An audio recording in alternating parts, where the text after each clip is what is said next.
Hello friends, welcome to new study lecture video from medical lab tech Subrat. तो आज इस video lecture में हम लोग बात करेंगे बहुत सारे multiple choice questions for medical laboratory technician vacancy. जैसे कि हम लोगों का सीरीज चलता आ रहा है, तो आज भी वैसे ही हम लोग बहुत सारे मल्टीपल चॉइस क्वेश्चंस देखते हैं। तो फिर चलिए चलते हैं, आज का जो सेशन है स्टार्ट करते हैं। But before that, if you new to my channel then subscribe to my channel and don't forget to hit that like button. इसी से मेरे को ऐसे ही मोटिवेशन मिलती है ताकि मैं नेक्स्ट वीडियो लेक्चर आप लोगों के लिए ऐसे ही बना सकूँ। ठीक है, तो फिर चलिए चलते हैं। So the first question here is cancer of muscles is named as. तो आप लोगों को पता होगा कैंसर जो होता है, आप लोगों का कैंसर होता है, आप लोगों का हिस्टोपैथोलॉजी सेक्शन में आप लोगों का टेस्ट होता है, आप लोगों को पता होगा। तो कैंसर जो होता है, अगर आप लोगों का ये मसल में हुआ है, मसल में, राइट, तो उस वाला कैंसर को, मसल कैंसर को हम लोग क्या बोलते हैं? तो the option sir adenoma, carcinoma, sarcoma as well as hemangioma. तो ये चार ऑप्शन है आप लोगों के पास। मेरे को ये बताइए, कैंसर ऑफ मसल्स आप लोग, पूरा डायरेक्ट क्वेश्चन है ये। क्वेश्चन अगर आप लोगों ने एक बार कर लिया तो फिर नेक्स्ट टाइम आप लोगों को ये वाला क्वेश्चन को प्रैक्टिस करना बिल्कुल नहीं पड़ेगा। बहुत ही ईजी सा सवाल है, बहुत ही छोटा सा सवाल है। आप लोग दिमाग में एक बार रख लेते हो, कोई बात नहीं, नेक्स्ट टाइम आप लोगों को बिल्कुल भी पढ़ना नहीं पड़ेगा गाइस। तो ये क्वेश्चन जो है, इस क्वेश्चन का आंसर हो जाएगा option number C, that is sarcoma. तो जब हमारे मसल में कैंसर होता है, we call it as sarcoma. ठीक है, तो फिर मेरे को नहीं लगता ये क्वेश्चन में आप लोगों का कोई भी डाउट हुआ होगा। तो फिर चलिए चलते हैं नेक्स्ट क्वेश्चन के पास। नेक्स्ट क्वेश्चन है आप लोग का माइक्रोबायोलॉजी से रिलेटेड, पैरासाइटोलॉजी से है, एंटामोeba हिस्टोलिटिका को तो आप लोग जानते ही हो। So the question here is infective stage of Entamoeba is. जो एंटामोeba होता है, एंटामोeba हिस्टोलिटिका होता है, उसका इन्फेक्टिव स्टेज होता है। सब लोगों का एक इन्फेक्टिव स्टेज होता है ना, जिससे मतलब वो स्प्रेड करते हैं इन्फेक्शन, वो वाले टाइम में वो कर सकते हैं, नहीं तो बाकी टाइम में नहीं कर सकते। उसी तरह ऑप्शन से आप लोगों को दिया गया है cyst, trophozoite, binucleate stage as well as trinucleate stage. Binucleate stage यानी दो न्यूक्लियस जहाँ पे होंगे, और ट्राइन्यूक्लियेट यानी तीन जो होते हैं, ये तीन जो होते हैं, ये जो स्टेज होता है। तो ये जो ऑप्शन चार आप लोगों को दिए गए हैं, सिस्टिक स्टेज में, ट्रोफोजोइड स्टेज में, बाइन्यूक्लियेट स्टेज में, एज वेल एज आप लोगों का ट्राइन्यूक्लियेट स्टेज में। तो गाइस आप लोगों को क्या लगता है, इसमें से ऐसा कौन सा क्वेश्चन का आंसर हो जाएगा जो कि सही हो जाएगा? ऐसा कौन सा स्टेज है of this Entamoeba histolytica which is the infective stage of entamoeba? So the option number A, that is cyst. Cyst stage of entamoeba is the infective stage guys, इसको नहीं भूलना है, cyst stage। ठीक है, और infective stage of entamoeba is cyst। आप लोगों को याद रह गया है? ठीक है, तो फिर चलिए चलते हैं, will move towards the third question of this session. Question वही इन्फेक्टिव स्टेज को लेकर है। अगर हम लोग इन्फेक्टिव स्टेज के बारे में बात कर ही रहे हैं, तो जैसे कि पैरासाइट एंटामोeba हिस्टोलिटिका हम लोगों ने देख लिया, उसका जो इन्फेक्टिव स्टेज है सीस्ट है। बट हियर क्वेश्चन दिया गया है infective stage of Plasmodium. Plasmodium का क्या होता है, आप लोगों का फेवरेट होगा, मेरे को पता है। प्लाज्मोडियम जो होता है, this is it causes, plasmodium जो होता है, it causes malaria. There are various types species of the plasmodium: Plasmodium falciparum, Plasmodium malariae, Plasmodium ovale, Plasmodium vivax. There are various species of Plasmodium are there. But the question here is, infective stage of Plasmodium is what? Sporozoid, merozoid, trophozoid या फिर oocyst? तो मैं यहाँ पे आप लोगों को बता दूं, this plasmodium completes its life cycle in the man as well as the vector, that is the mosquito. Sexual reproduction होता है आप लोगों का in the human body, as well as sexual reproduction होता है इन द मस्क्यूटो बॉडी।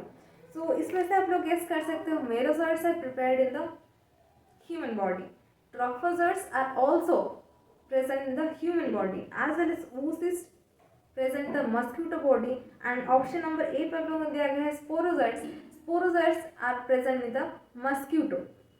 तो यहाँ पे आप लोगों का दो ऑप्शन बच जाता है, which are present in the mosquito. तो मस्क्यूटो साइकिल जो होता है, उसके अंदर में आप लोगों का सेक्सुअल साइकिल होता है। First one is the sporozoite, and finally जो आप लोगों को दिया गया है oocyst। ये दोनों में से आप लोगों को ये बताना है कि ये वाला क्वेश्चन का आंसर सही कौन सा हो जाएगा। सो मैं आप लोगों को बताती हूँ, the infective stage of plasmodium is nothing but the sporozoites. The sporozoites are present in the mosquito saliva, and when it bite to any healthy individual, it transfers the sporozoids to the human body, healthy human body, right? So that it infects, it transfers from one body to another body. So infective stage of the plasmodium is nothing but the sporozoids. ठीक है, so let's discuss to the next question. So बहुत easy सा सवाल है, the study of interaction between antigen and antibody in blood is known as. So antigens are pathogens which causes infection in our body. They attack from the environment or the surrounding, and antibody are produced against that particular antigen. So interaction between them. So we are tasting various types of things, like for example this coronavirus, as all of you know. So जैसे भी हम लोग जैसे भी बहुत सारे test करते हैं तो एंटीजन एंटीबॉडी इंटरेक्शन वहाँ पे होता है. So the interaction between antigen and antibody is called as, उस स्टडी को हम लोग क्या बोलते हैं. So option are hematology, option number B पे दिया गया है serology, angiology as well as cryobiology. तो ये चार ऑप्शन में से which will be the correct answer of this question. Hematology study of blood obviously. Serology जहाँ पे आप लोगों का एग्लूटिनेशन होता है, जहाँ पे आप लोगों का क्लम्पिंग होता है, जहाँ पे आप लोगों का न्यूट्रलाइजेशन होता है. These are nothing but the examples of antigen antibody reaction. So the reaction between antigen and antibody will be obviously it will be under serology section. ठीक है, तो सेरोलॉजी लैब अगर आप लोगों के हॉस्पिटल में है तो आप लोग वहाँ पे जाके देख सकते हैं कि what are antigen antibody reactions. ठीक है, so let's discuss about the next question. Next question here is pyrogens are secreted by. So what are pyrogens and where it is secreted from?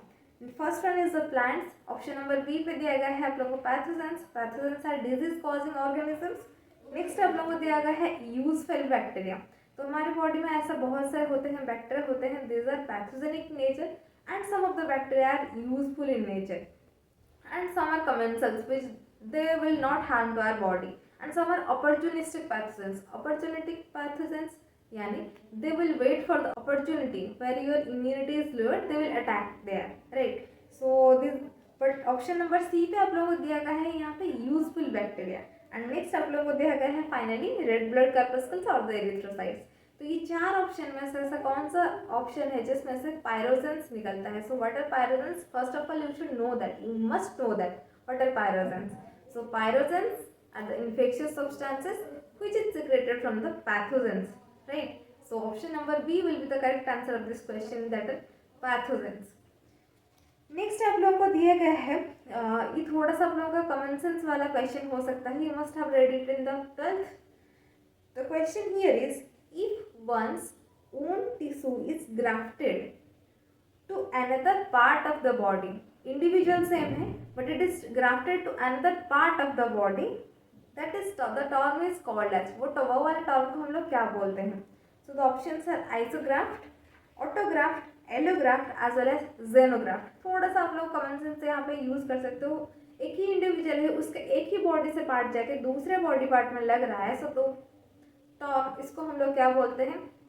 Isograft, यानी similar चीजें grafting होना. But the here is option number B पे आप लोगों को जो दिया गया है ऑटोग्राफ. ऑटो यानी सेल्फ ग्राफ्टिंग, मतलब खुद की बॉडी से एक पार्ट से दूसरे बॉडी पार्ट, मतलब खुद के ही दूसरे पार्ट में जाना, that is called as autograft. ठीक है, तो ये वाला क्वेश्चन को नहीं भूलना है, बहुत ही इंपॉर्टेंट आंसर है. नेक्स्ट है आप लोगों का लीवर से रिलेटेड है. So the question here is the tissue macrophages present in the liver are called as. तो लीवर जो होता है आप लोगों का largest gland of the human body. तो ये जो लार्जेस्ट ग्लैंड के अंदर में जो टिश्यू मैक्रोफेजेस होते हैं which can engulf the, which can phagocyte, capable of phagocytosis, they can engulf the pathogens. These are called as macrophages. So question here is the tissue macrophages present in the liver is called as, options are mast cells, killer cells, Kupffer cells as well as plasma cells. बहुत ही easy सा सवाल है, बहुत ही direct to direct pin point सा सवाल है. आप लोग डायरेक्टली इसका आंसर जल्दी से कमेंट सेक्शन में बता दीजिए. So the tissue macrophages present in the liver, ये 2 वाला स्टेट बोर्ड एग्जामिनेशन में क्वेश्चन आ चुका है. The answer is option number C, that is Kupffer cells. Kupffer cells are the tissue macrophages which are present in the liver, right? And next we are in the last question of this session. So the last question आप लोगों का ये है, the active substance present in coffee. तो ये आप लोग सोच रहे होंगे ये कौन सा चैप्टर से आ गया, पैथोलॉजी, माइक्रोबायोलॉजी, बायोकेमिस्ट्री, कौन से सब्जेक्ट से आ गया, लेकिन ऐसे क्वेश्चंस भी आता है. So the question here is active substance present in the coffee. Coffee में ऐसा कौन सा एक्टिव सब्सटेंस आपका प्रेजेंट होता है? That is cocaine, caffeine, enzyme as well as nicotine. तो यहाँ पे 2-3 ड्रग्स के नाम है, अगर आप लोगों ने देखा होगा तो अच्छे से आप लोगों को पता होगा तो इसके अलावा from that if will stick towards the active substance that are present in the coffee, that is nothing but option number B पे आप लोगों को जो दिया गया है कैफीन होगा। ठीक है, तो आज के लिए बस इतना ही। अगर आप लोगों को वीडियो अच्छा लगा है, वीडियो को लाइक ज़रूर करना। चैनल पर पहली बार आए हैं, चैनल को सब्सक्राइब जरूर कर लीजिए। कोई भी डाउट होता है कमेंट करके पूछ सकते हैं। आप लोग मुझे इंस्टाग्राम पर कनेक्ट कर सकते हैं, my Instagram ID is there in the description. ठीक है, तो फिर तब तक के लिए इस वीडियो को अच्छे से देखते रहिए, प्रैक्टिस करते रहिए। कोई भी टॉपिक डाउट हो रहा है, डिफिकल्ट हो रहा है, सजेस्ट कीजिए मुझे। ठीक है, फिर मिलते हैं in the next video lecture. Thank you.